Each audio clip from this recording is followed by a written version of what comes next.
Sanchita's cooking স্টাইলে সকলকে স্বাগত জানাই। আমার আজকের রেসিপি ডুমুর চিংড়ি। সহজ পদ্ধতিতে ডুমুর কাটার ভিডিও এর আগে আমি আপনাদের সাথে শেয়ার করেছি, তাই এই ভিডিওতে আমি আর ডুমুর কাটাটা দেখাচ্ছি না। চিংড়ি মাছ দিয়ে ডুমুর যদি এইভাবে রান্না করেন তাহলে এর স্বাদ কিন্তু অসাধারণ হয়। রান্নাটা করার জন্য আমি এখানে চিংড়ি মাছ নিয়েছি। মাছটা আমি ছাড়িয়ে ভালোভাবে ধুয়ে নিয়েছি। এবারে আমি এতে দিয়ে দিচ্ছি নুনটা দেবার পর দিয়ে দিচ্ছি পরিমাণ মতো হলুদ গুঁড়ো। এখন আমি খুব ভালোভাবে নুন আর হলুদটা মাছের গায়ে মেখে নেব। নুন হলুদ মাখানো হয়ে গেছে।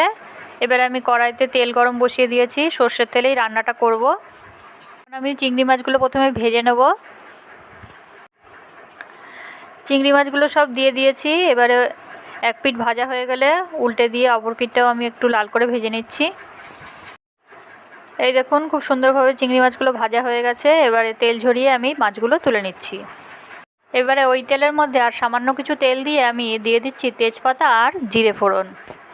চিংড়ি মাছ ভাজার তেলেই কিন্তু রান্নাটা করব, তাহলে এর ফ্লেভারটা বজায় থাকবে। ফোড়নটা আমার ভাজা হয়ে গেছে। এবারে দিয়ে দিচ্ছি নুন হলুদ দিয়ে সেদ্ধ করে রাখা ডুমুর আর আলু।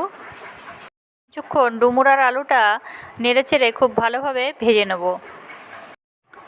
আর সামান্য কিছু হলুদের প্রয়োজন আছে, সেই হলুদটা আমি দিয়ে দিচ্ছি। মিডিয়াম টু হাই ফ্লেমে আমি কিছুক্ষণ নাড়াচাড়া করে ডুমুরটা ভেজে নিচ্ছি। এবারে কড়াইয়ের মাঝখানটা একটু ফাঁকা করে নিচ্ছি যাতে তেলটা গড়িয়ে নিচে আসে। আদা, জিরে, কাঁচা লঙ্কা, 3-4 কোয়া রসুন আর একটা পেঁয়াজ আমি বেটে নিয়েছিলাম, সেই পেস্টটা এখন আমি এর মধ্যে দিয়ে দিচ্ছি। এখন আমি এই মশলাটা খুব ভালো করে কিছুক্ষণ ভেজে নেব। এখন মশলার সাথে আলু আর ডুমুরটা কিছুক্ষণ আমি কষিয়ে নেব। এভাবে মিডিয়াম টু লো ফ্লেমে নেড়েচেড়ে মশলাটা আমি কিছুক্ষণ সময় নিয়ে কষিয়ে নেব। এখন আমি এর মধ্যে দিয়ে দিচ্ছি সামান্য পরিমাণে চিনি। ডুমুর যারা খেতে পছন্দ করেন না তারা একবার এভাবে রান্না করে খেয়ে দেখবেন, ভীষণই খেতে ভালো লাগে।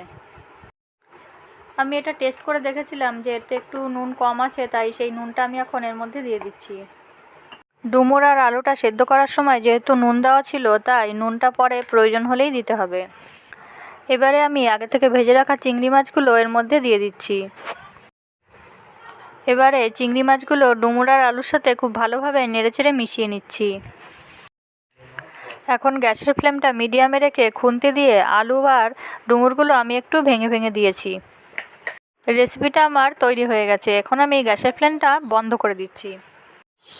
যারা আমার চ্যানেলে নতুন আছেন তাদের বলবো চ্যানেলটি অবশ্যই সাবস্ক্রাইব করুন আর পাশে থাকা বেল আইকনটি প্রেস করে দিন, তাহলে নতুন নতুন ভিডিওর আপডেট সবার আগে পেয়ে যাবেন। দেখা হবে বন্ধুরা আবার নতুন কোনো রেসিপি নিয়ে।